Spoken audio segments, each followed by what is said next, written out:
Moment to look at the chat area in the lower right corner of your screen. If your chat module is not open, please select the chat icon. It's located at the very bottom right corner of your screen. In the chat module, you will see a drop-down menu with options next to the word "to." If you have any technical problems today, please send a private chat message to host. If you have questions for the presenters, please send those to all panelists. And if you have questions or comments you just want to share with the entire audience, please select the Everyone option.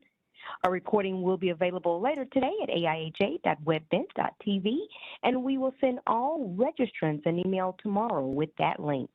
And now, I'll turn the microphone over to Kay. Thank you, Regina, and welcome everyone to today's Synergist webinar, Post-OSHA Final Silica Rule, What We Have Learned. I'm Kay Bechtold, Managing Editor of the Synergist, the magazine of AIHA.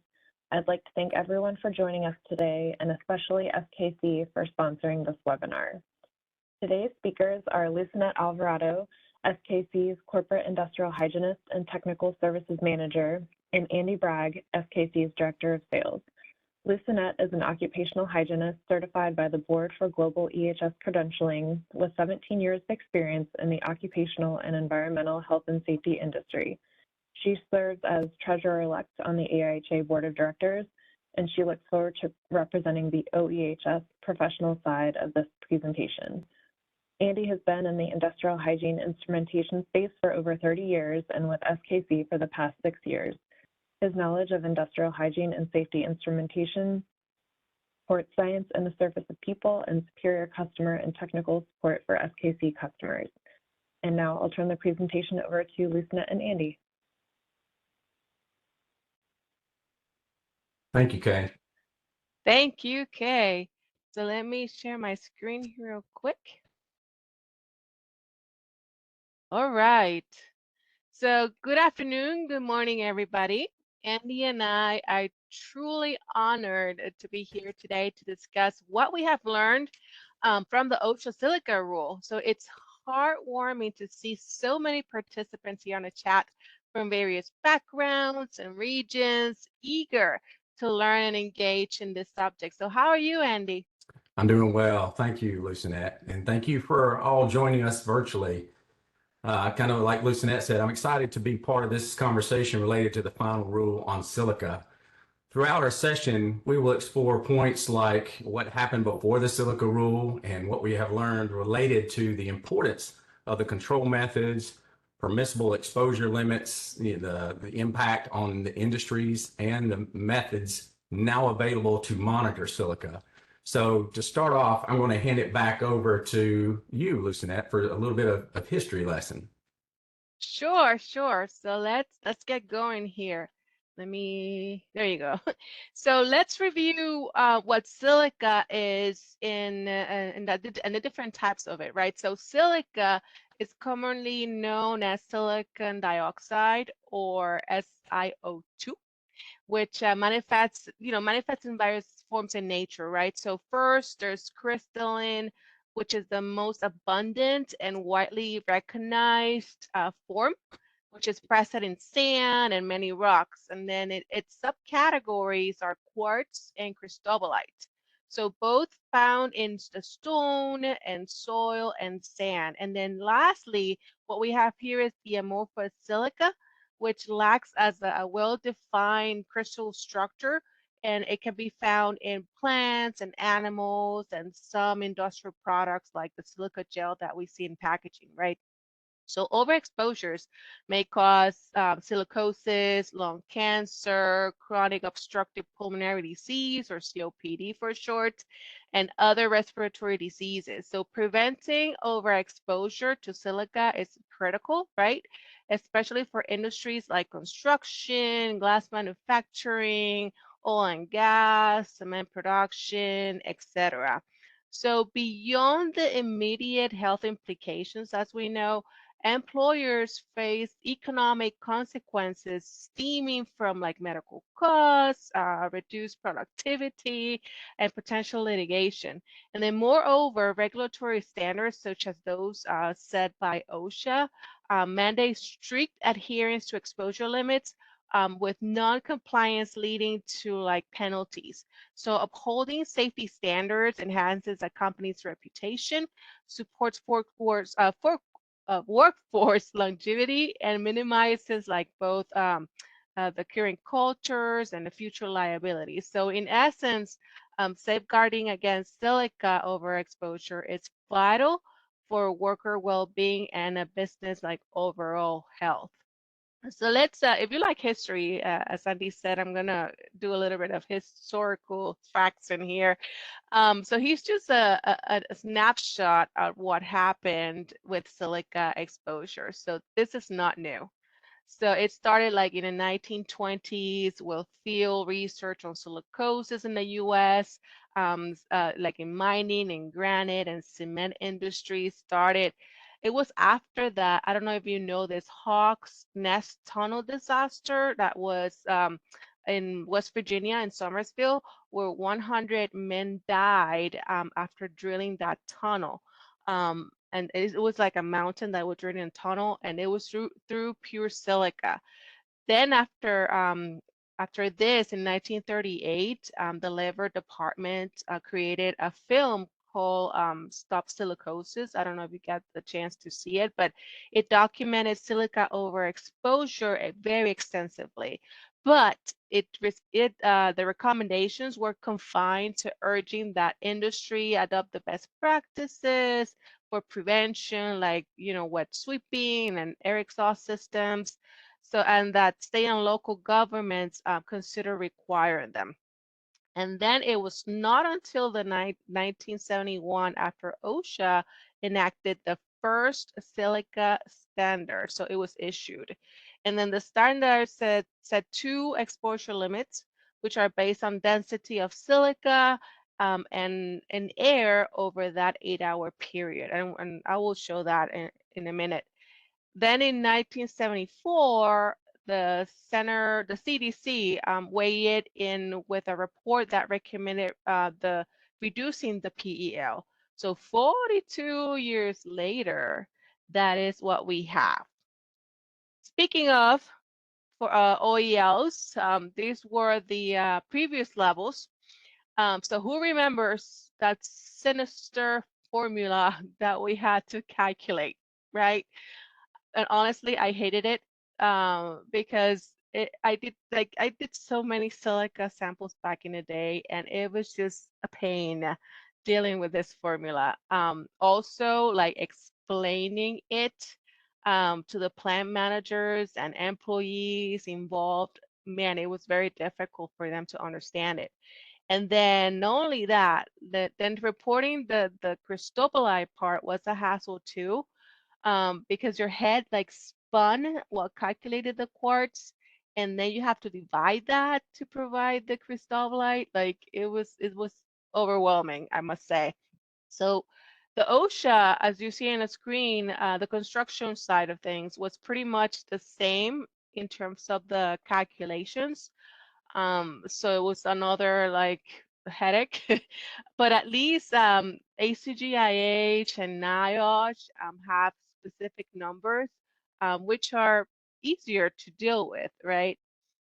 And then let's talk about the sampling.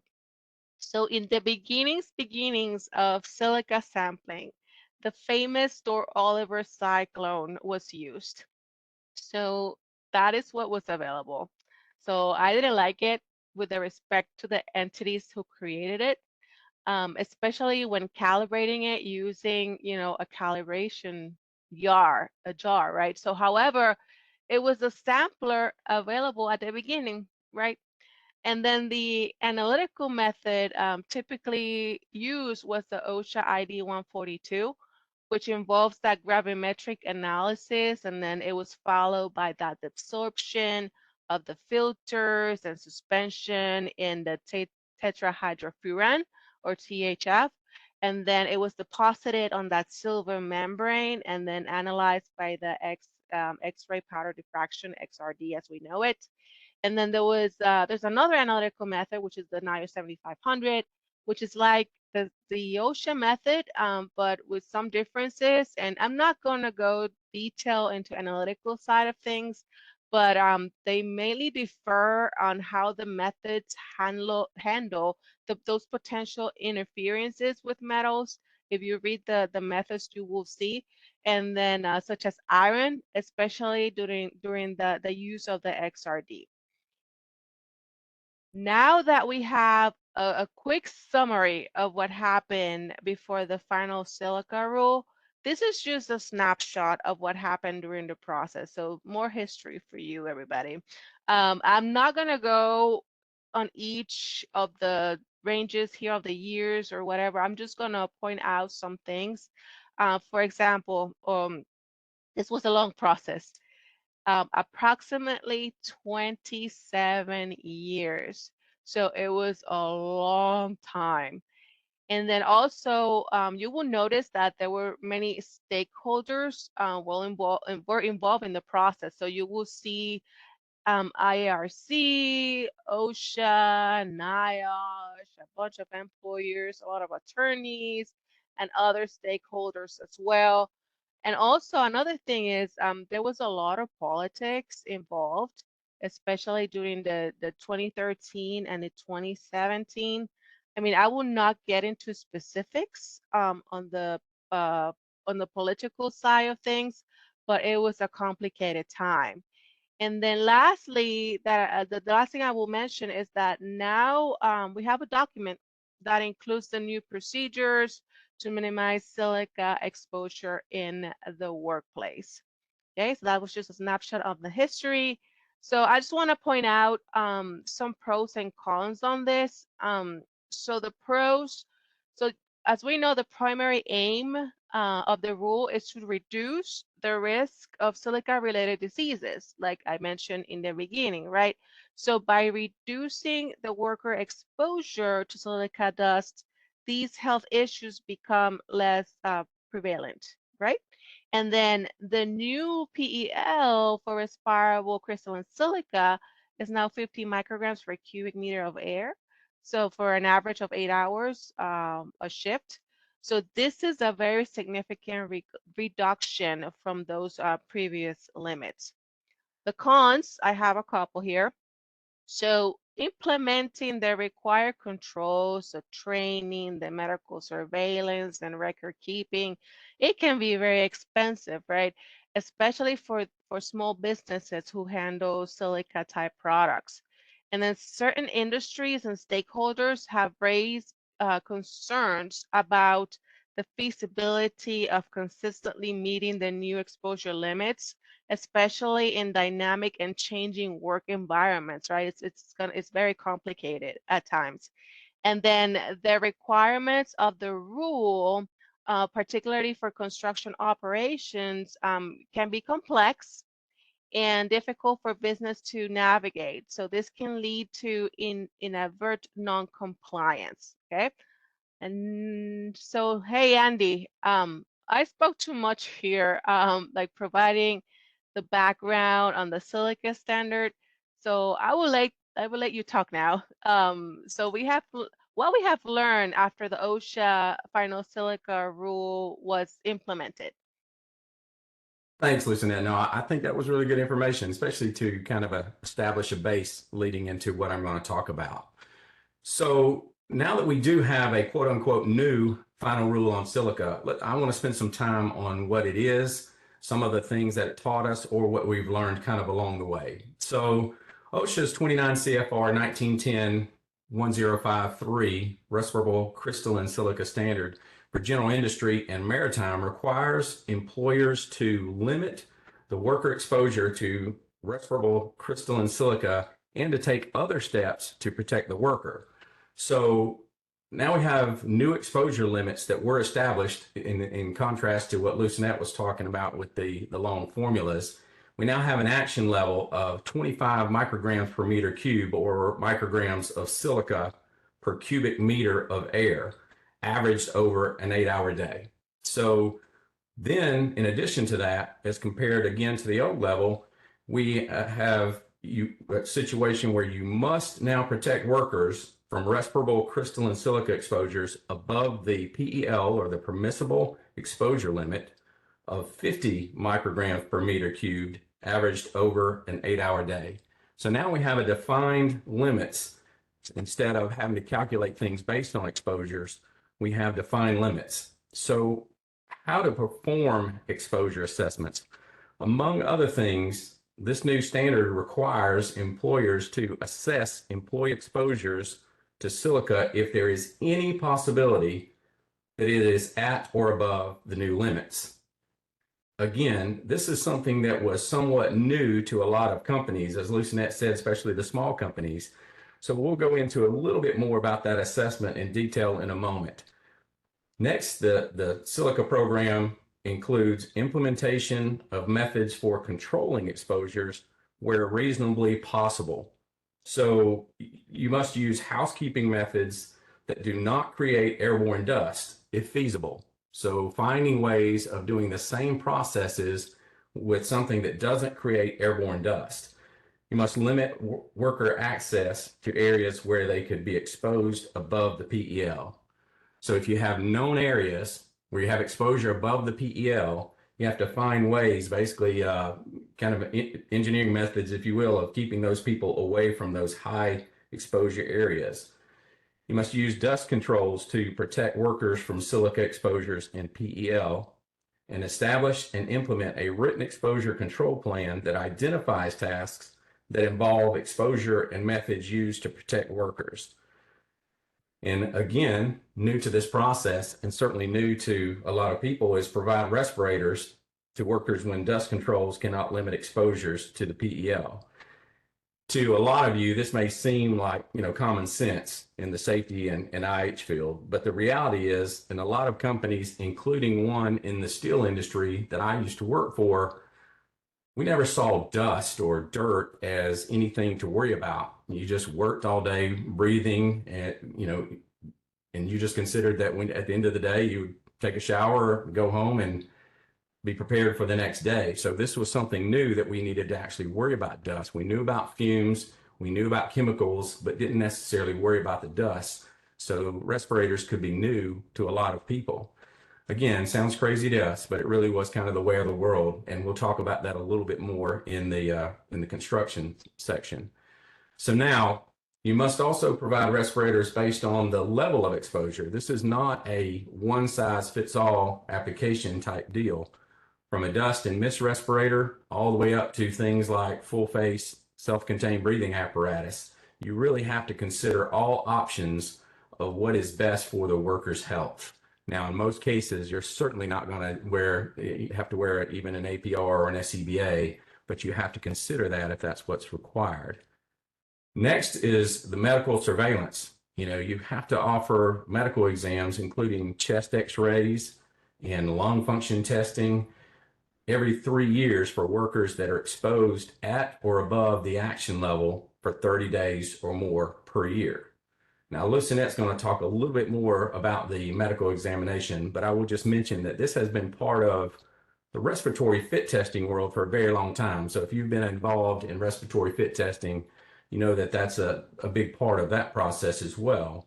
So these employees, just because they have respirators available, this doesn't mean they have the lung capacity, the physical stress, or ability to handle the anxiety caused by wearing a mask. So these medical exams help address some of these issues up front. Hazard communication. I know a lot of you are very familiar with this and a lot of the other applications. So you've got to train workers on work operations that result in silica exposure and ways to limit that exposure. But back to what I said earlier, it is another area of responsibility for all in the occupational safety and health arena to change the culture. Any amount of training that can educate employees about the dangers of the exposure to silica, which they may see as dust, they may see as dirt, but because it's silica, any exposure, otherwise there's a belief that you're just trying to protect them from an inconvenience. Therefore, they may or may not wear the mask. So that education is vital to make sure they understand it's just not a nuisance or an inconvenience. It is vital to their health. And record keeping, again, for all of you that do a good job of this in other applications, it's just a specific requirement to keep records of exposure, measurements, objective data, and medical exams. So this is, most of you are probably experts at record keeping, but it is important to keep that in the standard and at the forefront of importance. General industry and maritime employees were to comply with all these requirements of the standard by June 23rd, 2018, except for the following exceptions. After June 23rd, 2018, OSHA was to provide assistance for 30 days for employers that were showing good faith efforts. So, as this was something new, again, to try to assist in the process. The medical surveillance must be offered to employees who will be exposed at or above action level for 30 or more days in the year starting on June 23, 2020. So that, again, as I mentioned earlier, that must be offered to everyone at least every 3 years. The hydraulic fracturing operations in the oil and gas industry must implement engineering controls to limit exposure to the new PEL by June 23rd, 2021. Now, obviously, all these dates have passed, but these were the dates of enforcement when the final rule was listed. So I just wanted to make sure everyone knew these dates have passed, and those exceptions, even those exceptions dates, have passed now as well. So that is most of what was listed in the rule, and we have covered the OSHA final rule for silica completely, right? No, that's not the case. In addition to the rule for general industry and maritime, there is the 29 CFR 1926-1153 for construction. So there are two separate standards as part of the final rule, and we have covered the general and maritime, general industry, and maritime industries portion. So now I will discuss the differences laid out for the construction industry. Now, OSHA's respirable crystalline silica standard for construction also requires employers to limit worker exposure for respirable silica and to take other steps to protect workers. However, then the standard provides flexible alternatives, which OSHA expected would be especially useful for small employers. One of the challenges, however, as Lucinette again mentioned earlier, was that many, if not most, small construction businesses were not doing sampling at all. So, though some of these construction industry standards may ease the burden and process, it certainly added a new step altogether for some, but it absolutely, positively needed to happen. It needed to take place to help protect the workers. So now back to the standard. Employers can either use the control methods laid out in Table 1 of the construction standard, or they can measure workers' exposure to silica and independently decide which dust controls work best to limit exposure to the PEL in their workplaces. Now, I talked about Table 1. I'm going to cover a little bit more about the infamous Table 1 on the next slide. So just keep in mind that for now, and I'll come back to it. Regardless of which exposure control method is used, all construction employers covered by the standard are required to establish and implement a written exposure control plan that identifies tasks that involve exposure and methods used to protect workers, including procedures to restrict access to work areas where high exposure may occur. Again, there's some redundancy here on things that are also listed for general industry and maritime. You also have to designate a competent person to implement the written exposure control plan. And again, coming out of the construction industry, I think this is vital that someone be designated on site. There are many recognizable issues created by the fact that most construction applications occur away from the corporate OH&S professional or supervisor. So it's extremely important that there be a person trained to implement and enforce all of this in the field on site.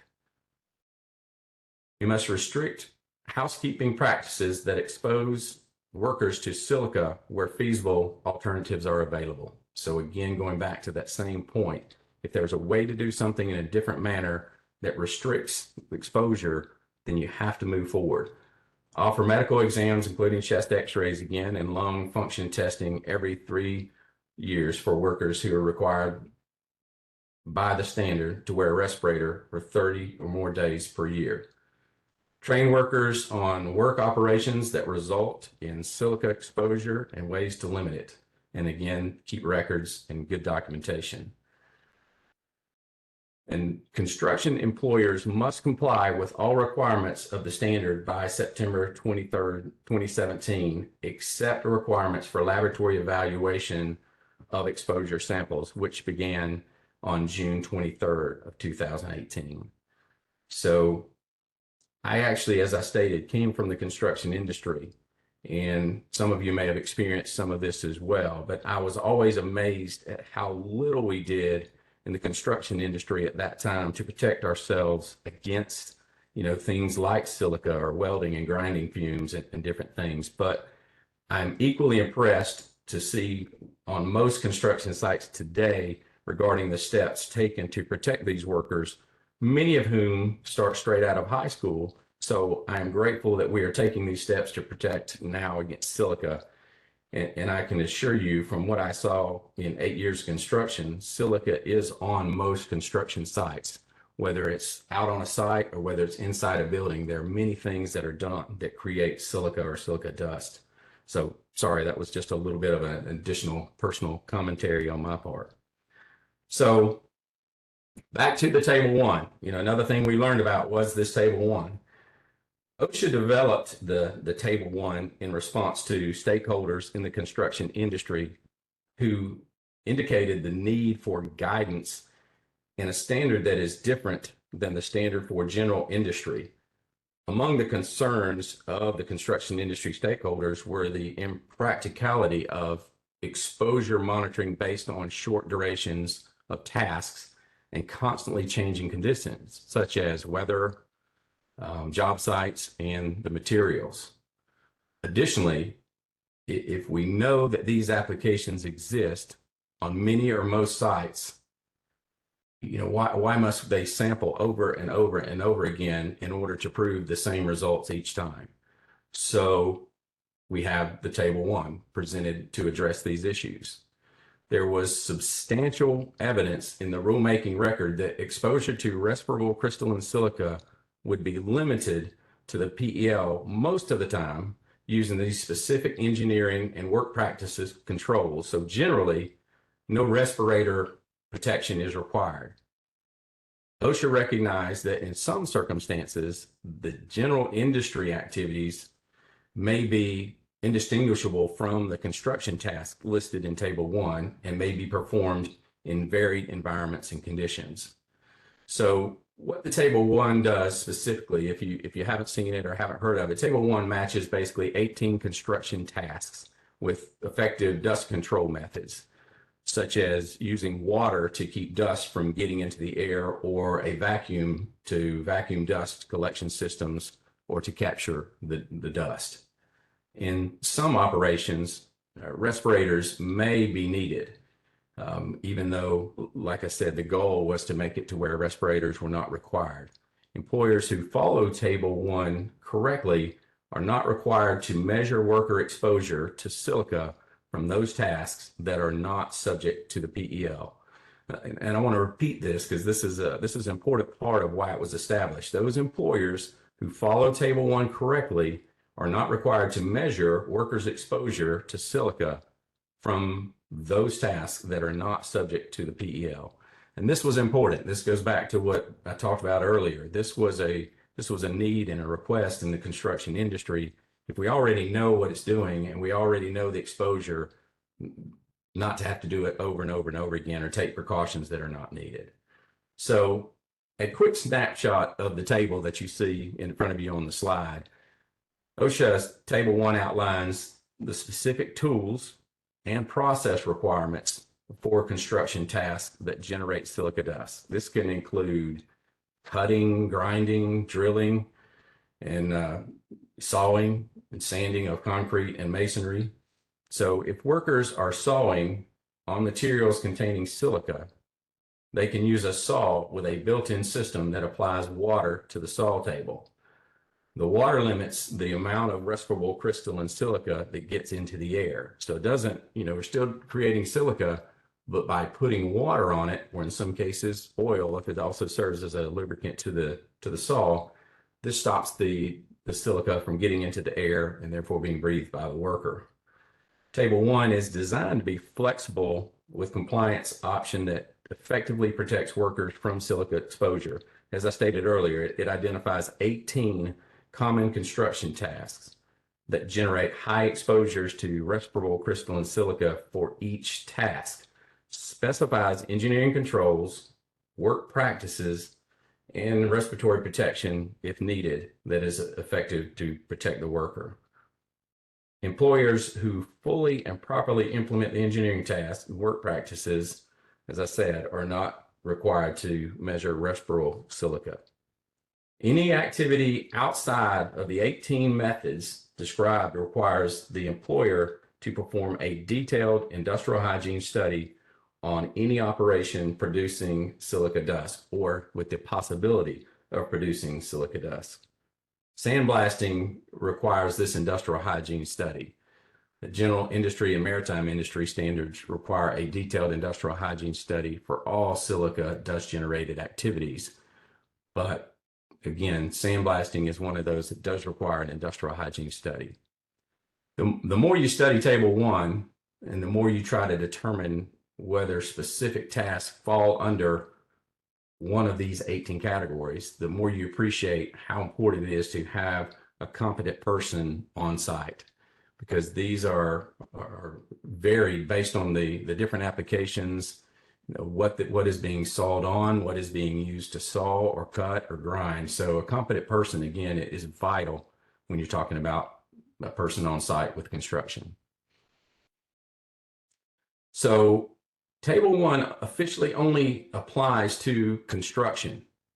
And you may be wondering, why is that? Well, paragraph A3 of the standard permits general industry and maritime employers to follow the construction standard when, number 1, the task performed is indistinguishable from a construction task listed on Table 1. And then also that number 2, the task will not be performed regularly in the same environment and conditions. That second requirement recognizes that Table 1 was intended in part to accommodate situations where tasks will be performed in different environments and somewhat different conditions. My interpretation of this is that a task is going to be performed in the same environment on a regular basis, then there needs to be other more permanent measures taken to protect the workers in that area of activity, but also the workers in the surrounding areas. So Table 1 was designed for construction industry changes. This is, this makes sure that it doesn't get abused in areas where it's permanent. So another thing we learned are some new approaches in analyzing silica or crystalline silica. Appendix A of the OSHA final silica rule pertains to the methods of sampling analysis for respirable silica. This appendix provides specific guidelines for laboratories on how to accurately analyze and measure the amount of crystalline silica present in air samples. Obviously, the proper and standardized procedures are critical to ensure that workers' exposures are correctly assessed against regulatory limits. Some of you may already be familiar with the OSHA ID 142. Well, this is, you'll see on my slide that it's in red and it's crossed out. This is just to give you a reference to the fact that OSHA 142 was withdrawn, and you can find it listed as being withdrawn in on OSHA's website. So again, that's just a reference so that when you see it on the silica rule or in Appendix A, and I didn't cover any details on that, it's because it has been withdrawn. NIOSH has more analytical methods from the Manual of Analytical Methods, or the NMAM manual. So NIOSH 7602, this is from the newest 5th edition of the manual, and it is referencing using infrared as the analytical method. NIOSH 7500 uses XRD, or X-ray powder diffraction. and 7601 references visible absorption spectrophotometry. So Appendix A specifies also the procedures for analyzing air samples, respirable silica, as well as the quality control procedures that employers are required to ensure that laboratories use when performing an analysis. According to OSHA's final rule, Appendix A, the analysis must be performed by an accredited laboratory. The AIHA LAP or LAP is the Laboratory Accreditation Program from AIHA. It oversees a set of lab accreditation programs that aim to uphold rigorous standards, ensuring laboratories produce quality data vital for evaluating the public health, environmental, and natural resource exposures. So this inclusive program welcomes all laboratories, irrespective of their size or their financial status, with no discrimination or discriminatory barriers. So to earn accreditation, labs must meet AIHA LAP criteria. The management of the AIHA LAP adheres to the ISO IEC 17011-2017, which pertains to the requirements for accreditation bodies. Additionally, the A2LA is a third-party body that performs accreditations to various international standards, ensuring an unbiased and objective evaluation of your organization's functions. The A2LA provides a range of accreditations programs using international standards, including the ISO IEC 17025 for testing and calibration labs. So this is the Appendix A uses all this to make sure that it's enforced, and we use qualified laboratories to make sure that after we collect a good representative sample in accordance with the standard, that you're using a lab that meets those requirements. So now that we have established overall what the final rule for silica requires of an employer to do, let's talk about the actual air sampling. How do we actually measure how silica is present in the worker's environment? Well, most of you, I'm sure, are familiar with air sampling pumps, calibrators, and even cyclones. You don't necessarily need me to go through the process of taking a sample. However, if anyone does need that type of information and training, please know that we are more than happy to provide any level of training that you or your team might need. Just give us a call. We can do that. But for the sake of this presentation, I wanted to focus on what we've learned about the differences associated with sampling for silica versus a lot of other things. Well, normally one would assume that you can just reference a method and take a sample for a representative workday for that employee. Sometimes, hopefully for you, most times that would be the case, that it's just that simple. Unfortunately, what we soon found out is that a high percentage of cases when sampling silica, again, especially in the construction industry, the tasks being performed that produce these high levels of silica were only lasting for periods from maybe 5 minutes up to 2 hours. And this presented some issues regarding a sample that collected enough silica to be properly analyzed. And so it really presented some needs for tools that weren't necessarily out there or weren't necessarily known. And whether you're talking about a Cyclone or some of the other items that we'll talk about, it wasn't really designed to take a sample for 5 minutes or 15 minutes or even in some cases 2 hours. It was really designed to be used over the period of the workday. So there were new products created for sampling, and like larger cyclones that allowed for higher flow rates. These have certainly proven to be useful and have helped solve the problem. But as is the case with all cyclones, and certainly including the ones that we manufacture, there are challenges with the preparation and with the loading and wearing and certainly the cleaning of these cyclones. So we need to, again, find a way to make sure that the laboratory has enough information, enough, as far as flow volume and concentration to validate the sample. So my suggestion at this point is, at some point in time, communicate with your lab. If you know which laboratory you'll be using, make sure and communicate with your lab to make sure that you're on the same page, regardless of which sampling device you use. So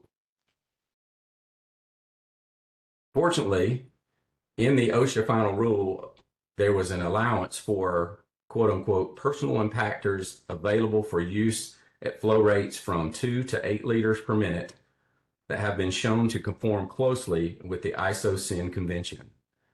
Like the Cyclone, these particle impactors also separate particles based on inertia. So it's certainly a different design, as we'll learn on the next few slides, but at the end of the day, they work on somewhat of the same type of technology involving inertia. These impactors are not new, but they have certainly proved to be valuable for all silica sampling, but especially these task-based sampling periods where the period is limited. But the requirement for a higher concentration means a higher flow rate. So with a cyclone, you're not necessarily able to make changes in that cyclone. You have a designated flow rate that you have to adhere to. That's the way it's engineered and designed. With these new designed personal impactors, you have the versatility of using different ones that have different flow rates. So when we talk about cyclones or size selective impact samplers, it's important that they adhere closely to this Isocin respirable criteria, also known as the Isocin Convention. This is kind of a guideline that we have to adhere to make sure that we're sampling properly or using the proper device, whether it be a PPI or any sampling device, and I'll talk a little bit more about PPIs in a moment, or a sampling device that meets the Isocin particle size selective criteria for sampling. Even if it's not mentioned as an acceptable sampler in Appendix A, it could be used to do sampling. So even if it's not specifically listed, but it meets the Isocin criteria, it can be used. Now, the graph to the right is really just referencing the different levels of total dust or inhalable sampling. Of course, for this presentation, we're focusing on the respirable fraction that you see circled there in blue or purple. I'm not sure exactly what that color is, but the one circled there. So as is the case with all sampling, the employer must also maintain an accurate record of all exposure measurements taken to assess employee exposure to silica, which must include information on the sampling analytical method used and the identity of the laboratory that performed the analysis. So now these graphs, if you could advance to the next, loosen that. That's all right. These graphs represent studies performed at SKC using different types of cyclones. We focused on our cyclones, quite honestly, because we didn't want to appear to be putting other manufacturers' products in a bad light when comparing them to particle size selective samplers. So we can pick on our own products if we want to, and we're going to do that a little bit here. So the purpose of these studies and these three graphs was to determine whether they meet or they adhere to the Isocin and OSHA criteria. All of them succeeded, especially if you focus on the 50% efficiency at 4 microns. So they all adhere and they all are used on a daily basis. Another challenge, as I mentioned once before, is the inability to modify the cyclone or the cyclone flow rate to accommodate for the amount of time available, depending on the task. And this is a little bit off task or a little bit off subject, but we get calls all the time where somebody is accidentally sampled at one flow rate when the cyclone designates another flow rate.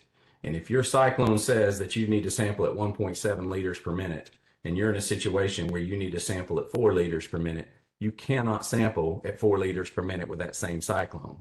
People do, they try, but unfortunately there's no real conversion there. So you've lost that time, you've lost that day, and you're going to deal with more frustration when you have to go back and do it again.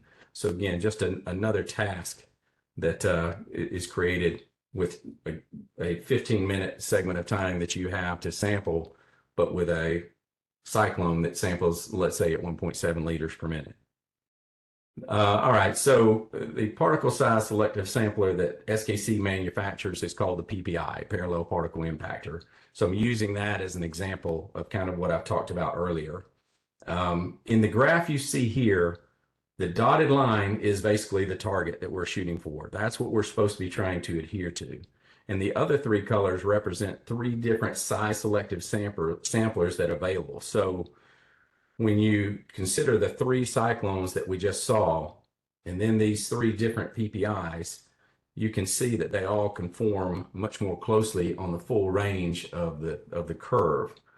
They all conform closely, and this is obviously a very good thing.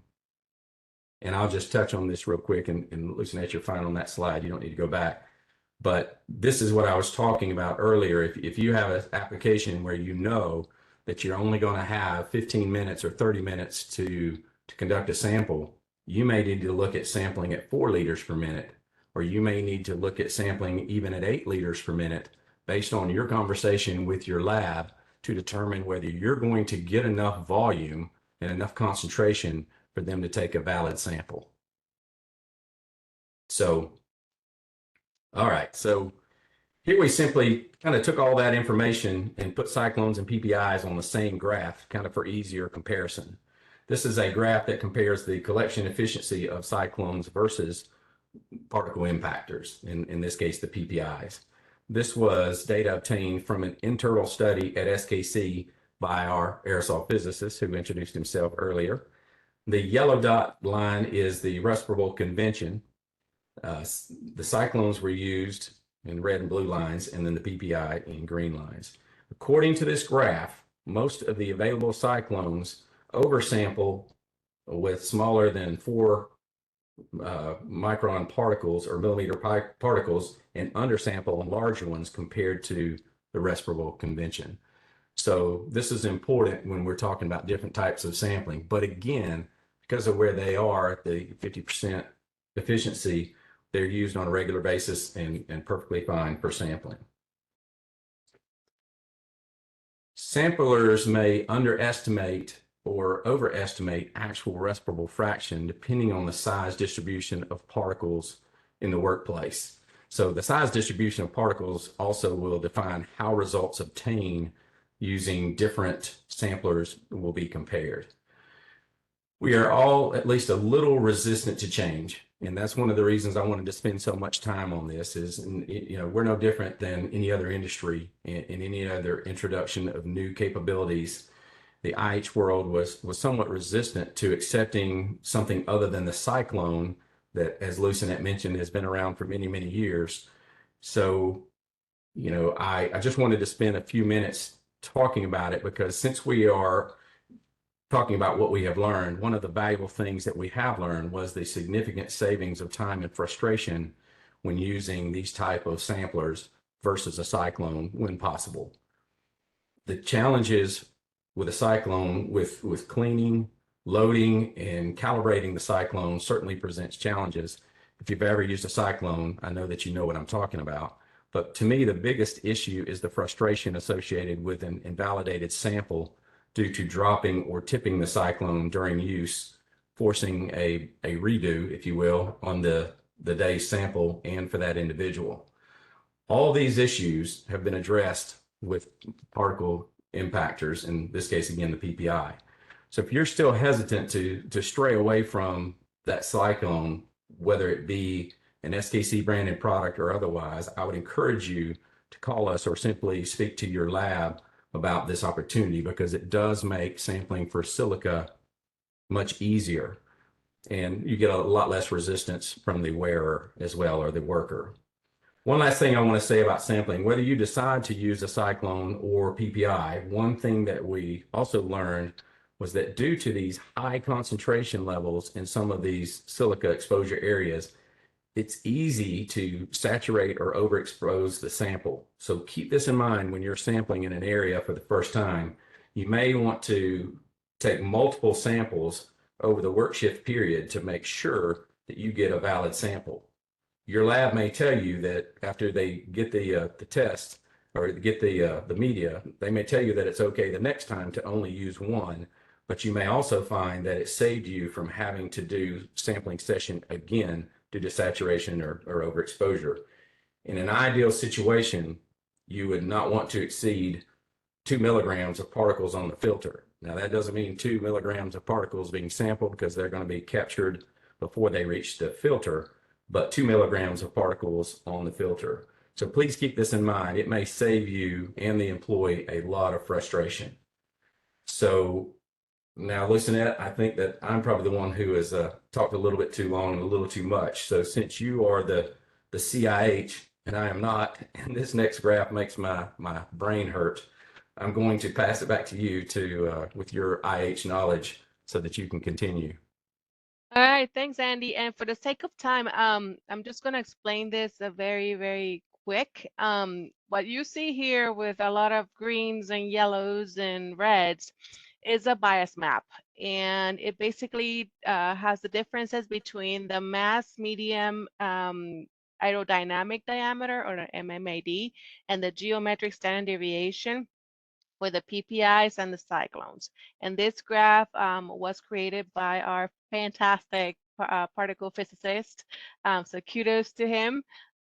Then just a real quick here. So bias of respirable sampling can be calculated for the number of aerosol distributions with the different MMADs and the geometric standard deviation. So the MMAD is the diameter at which the 50% of the particle by mass are larger and then 50% are smaller. So that GSD defines the width of that distribution, right? So the bias map above show the PPI performance compare to the ideal respirable sampler for the different aerosols, with the MMAD ranging from 1 to 25 millimeters, which is the x-axis, and then the GSD from 1.25 to 3.5, which is the y-axis. So the differences between the mass collected between the PPI and the cyclone will depend on that size distribution of particles being sampled. And then the same is valid when comparing any the size selective samplers. And then by moving the gray shape, the circles and the line here on the bias map, will reveal how much mass collected by the PPI, which is the top circle, and the cyclone, which is the lower circle, differs from that collected with an ideal respirable sampling. So here, for example, we got a GSD of 2 on both sides. And then for the PPI, you see a 0 on the bias map. And then here you see a -22. So long story short about this, because this may be a little bit overwhelming.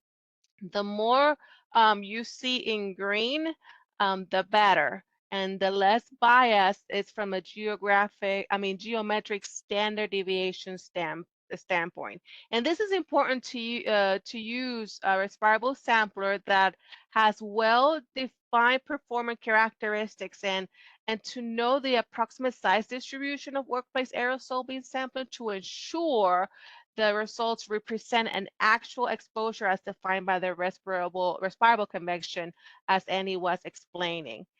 So here we're almost done, just a couple more slides. We're just switching gears on the other sides of the Silica rule, what we have learned. So the rule reinforces that responsibility to the employers to ensure the health and safety of the workers. And then the medical data available from the exams is used. It's used for epidemiological studies, and then to understand the extent of silica-related health issues in various industries. And then the improved worker awareness for medical employee is important. And also, Andy talked a little bit about this. The record keeping is essential just to track that occupational diseases and research. So in essence, this is very important. From a medical surveillance standpoint, all the details are in Appendix B. And one significant component of this rule pertains to this, and then actively monitor the safeguard of the health of workers.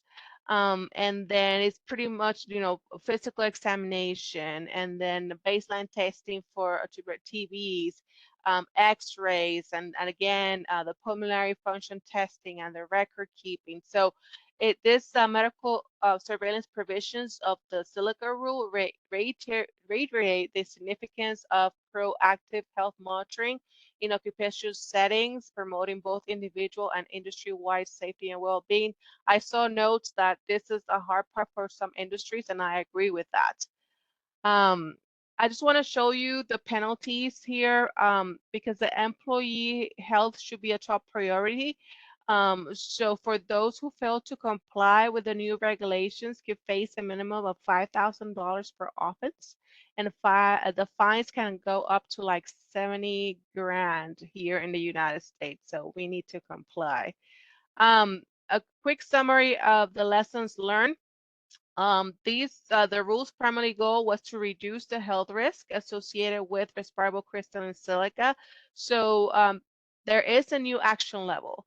So there has been noticeable decline in the incidence of silica-related diseases, showcasing this rule efficacy, having the PEL and the action level and the other measures. And there's the importance here of continuous monitoring and feedback, right? As industries adapt and evolve, revisiting and tweaking their rule specifics based on real world data can ensure its continued relevance and effectiveness. So this can be accomplished. We know the size selective samplers that Andy mentioned and the analytical methods that were discussed here. And then finally, let's see, we have to be patient. We learned in this process that patience is the key, because it took so many years for the Silica rule to be implemented. Of all that happened during the 27 years in the making, there's a quote from a lady called Joyce Mayer. She's kind of like an author and a speaker from USA. So she said, patience isn't just about waiting, it's how we behave while we're waiting. So this is kind of like the summary of this quote represents like the OSHA Silica rule here. So what's the future? Oops, sorry about that. So as industries continue to adopt the OSHA regulations and new technology emerge, we can expect further reductions in silica dust exposures. So it's just, continuous monitoring and reinforcement. And I came back again. Oh my God, sorry about that. All right. This is very sensitive. Okay, so then the technological innovations will likely produce more efficient and cost-effective methods to monitor. And then I would like to focus here on those, the developed countries have stringent silica standards, but those nations are catching up. So the OSHA silica rule may serve as that benchmark for other countries to draft or redefine the regulations leading to global improvements and work safety standards. And then just with that note, because I know I saw comments on the chat, even here in the US, the silica rule is being used as a benchmark during that newly proposed silica, the MSHA silica rule. Right now, this is very recent, and I don't know if you saw the latest news about it. It was from June 30th, 2023. Right now, it's pretty much in the public hearings phase. In Arlington, Virginia, and Denver, Colorado. We didn't put it here in the presentation because it's still in that process, right?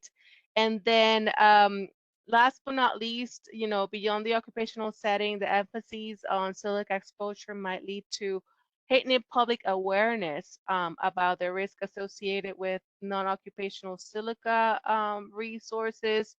And, it's just the future of silica.